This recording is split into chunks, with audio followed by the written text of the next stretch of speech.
네, 여러분 안녕하십니까? 요즘 마음이 복잡하시죠?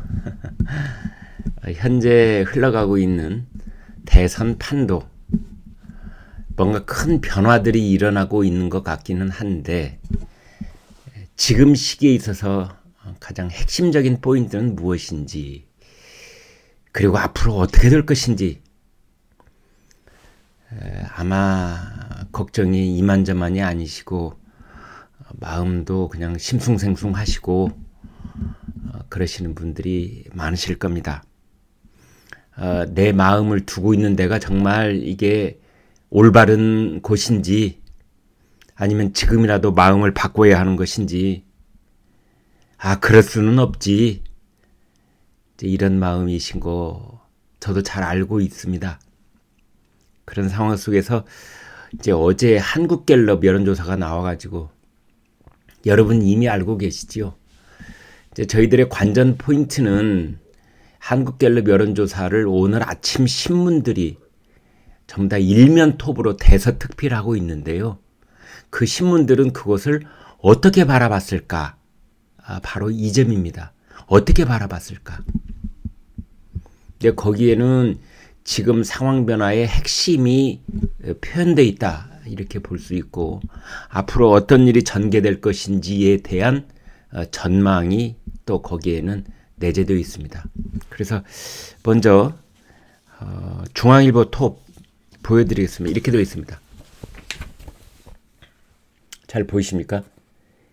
윤석열 9%포인트 빠질 때 안철수 10%포인트 올랐다. 윤석열 9 빠질 때 안철수 10 올랐다. 간단하게 말하면 그겁니다. 안철수 국민의당 후보는 이번 대선판이 차려진 이후에 어제 나온 여론조사에서 가장 높은 최고치 지지율을 찍었습니다. 문제는 이 지지율이 일시적인 것일까 아니면 이 상승 무드가 계속될 것인가 이 점입니다. 여러분은 어떻게 보십니까? 안철수의 15% 지지율이 그래 너는 천정에 머리 부딪혔어 거기까지 끝 이렇게 보세요? 아니면 심상치 않은데 다음 주 여론조사에는 20% 가까이 나오겠어. 2월 1일 설날쯤 되면은 안철수 후보가 윤석열 후보의 지지율에 거의 오차범위 이내로 근접하지 않을까? 이렇게 보십니까? 여러분 마음 어느 쪽이십니까? 더더군다나 여기서 아주 특기할 만한 사실이 하나 있는데요. 안철수 후보도 비호감도에서 다른 후보들이 못지않게 싫어하는 분이 많았었거든요. 그런데 이번 한국갤럽 조사에서는 호감도 조사에서 안철수 후보가 1등입니다.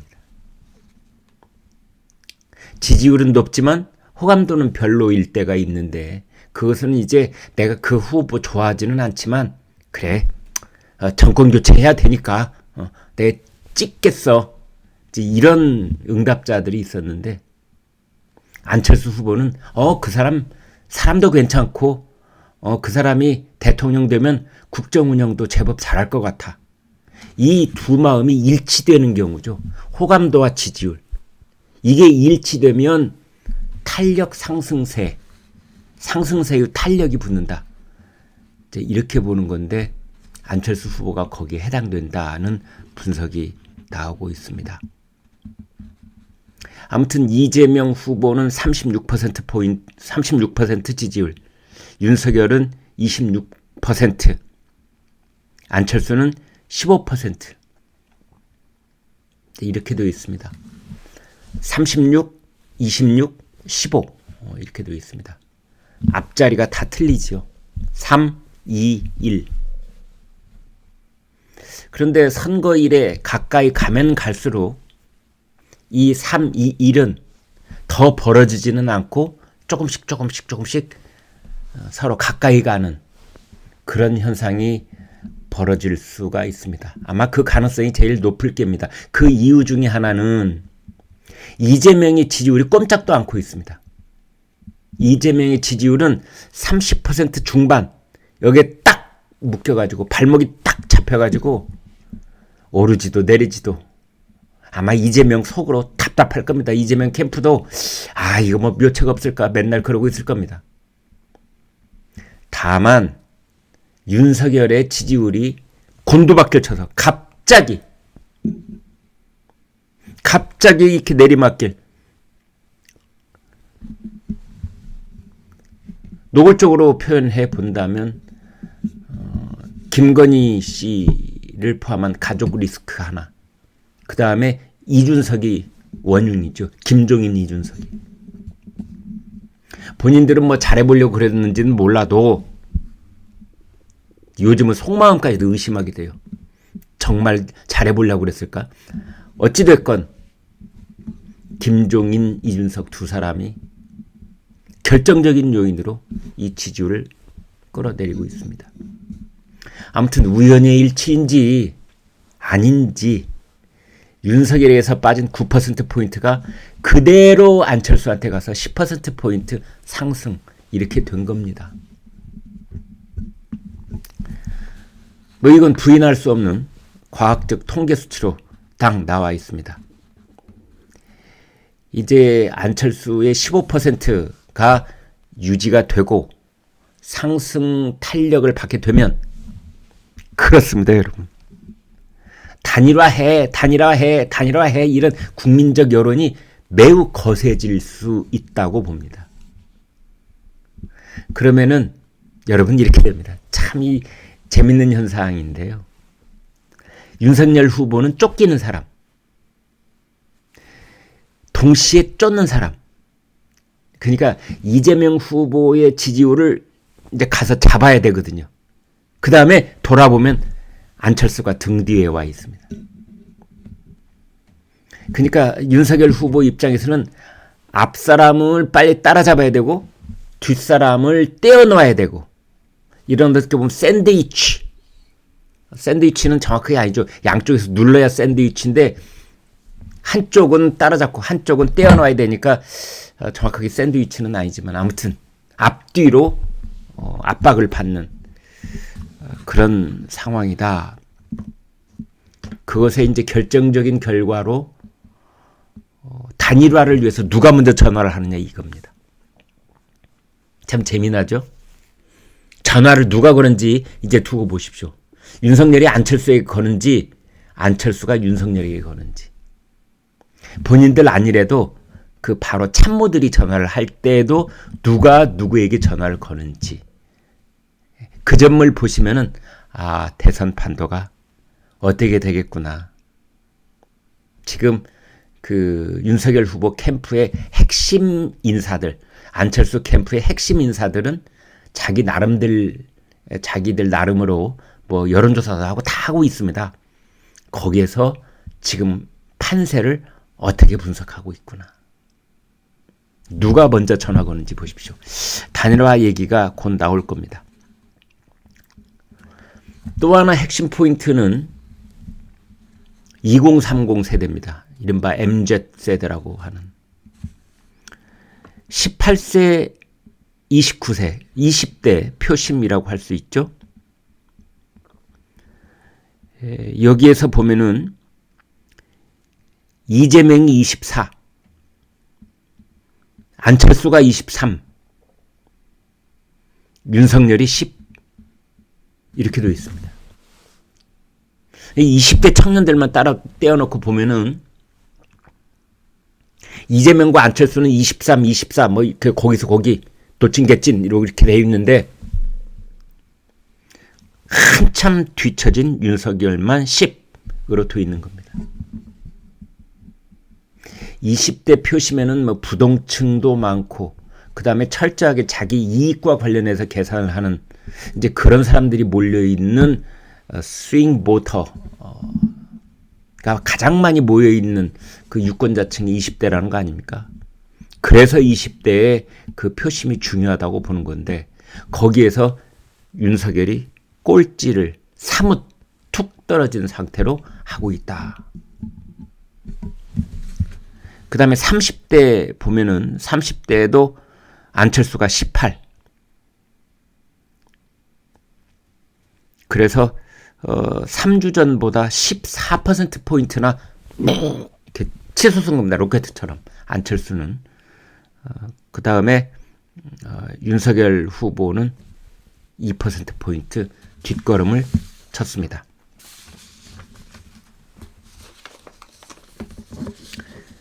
이번에는 국민일보 제목 한번 보여드리겠습니다. 거세진 안풍 안철수 바람 양강구도 흔들.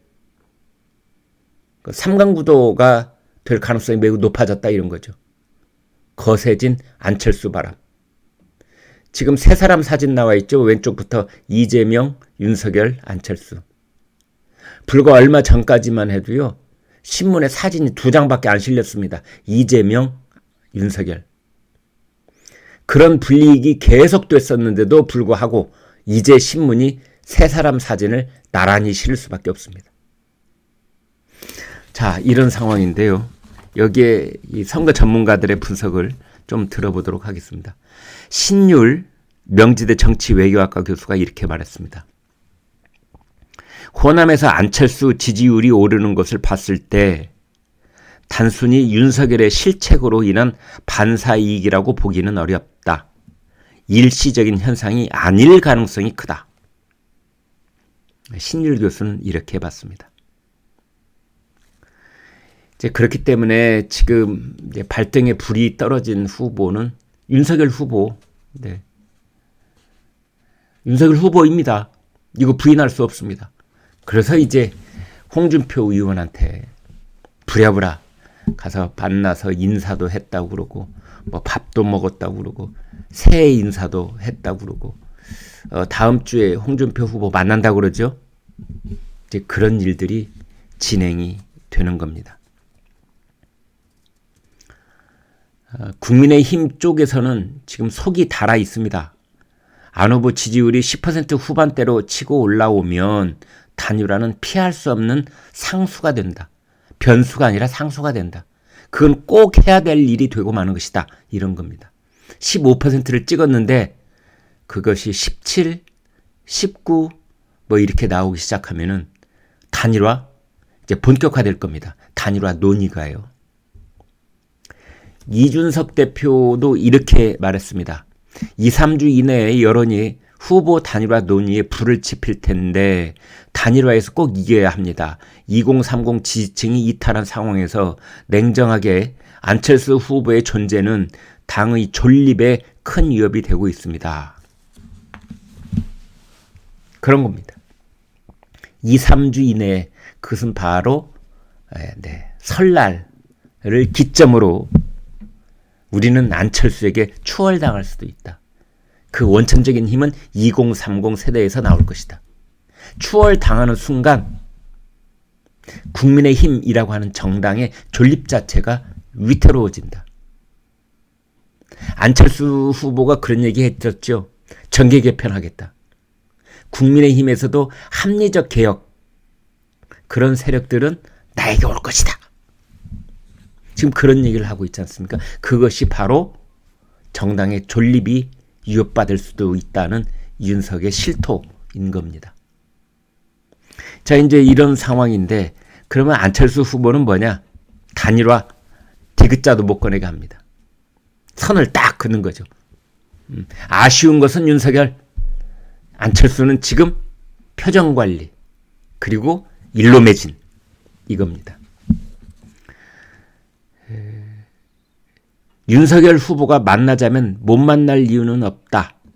다만 지금은 제가 묵묵하게 제 길을 가야 할 때입니다. 여유 있는 자의 목소리입니다. 나는 아쉬운 사람이 아니야.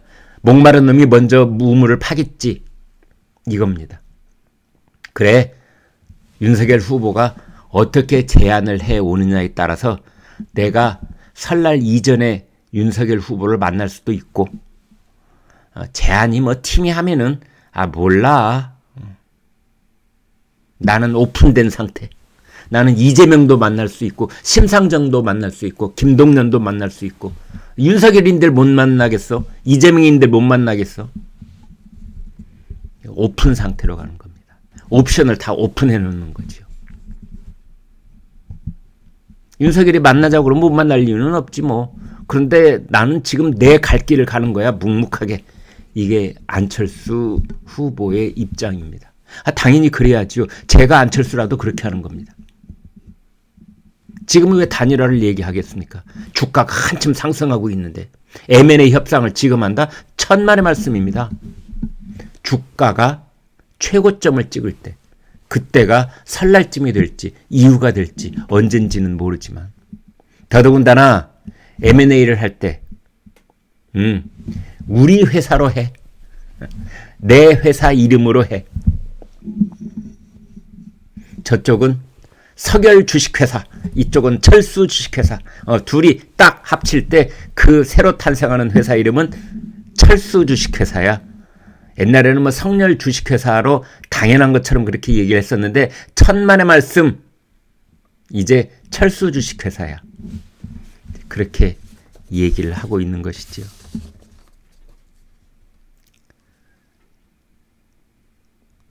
세계일보 톱 한번 보여드리겠습니다. 이렇게 되어 있습니다.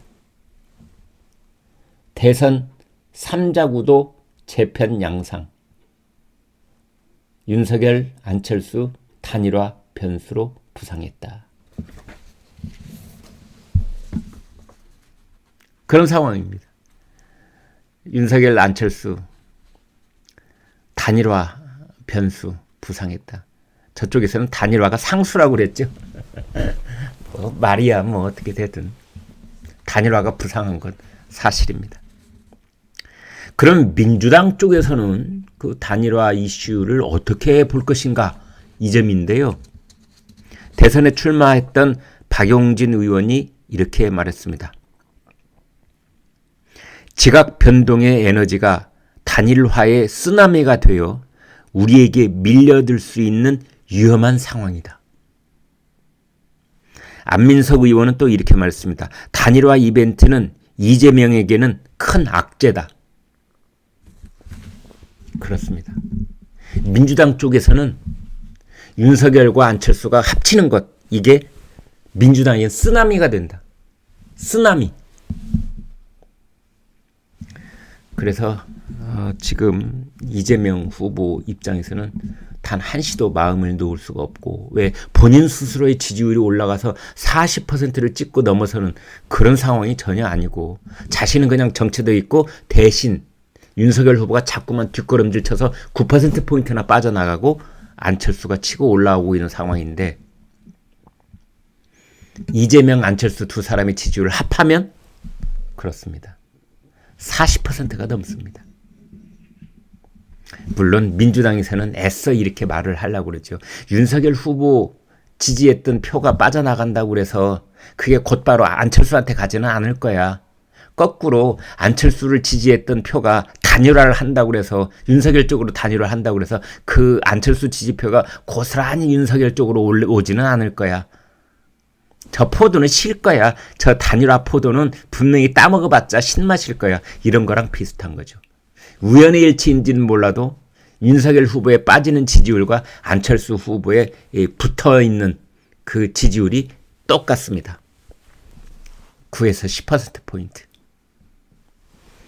자, 이런 상황입니다. 여러분, 오늘 토요일 날 아침인데요. 이제 대통령 선거 2달도 못 남았습니다. 저 느낌으로는 그렇습니다. 딱 2달 남았다, 2달 남았다 그러는데, 그 뭐 이런저런 이제 이 날짜들을 빼면 2달도 못 남았습니다. 그 다음에 설 연휴 또 길게 포함되어 있죠. 네. 지금의 이 대선 판도의 풍향계, 여러분은 어떻게 읽고 계십니까? 네. 구독, 좋아요 부탁드리겠습니다. 여러분, 고맙습니다.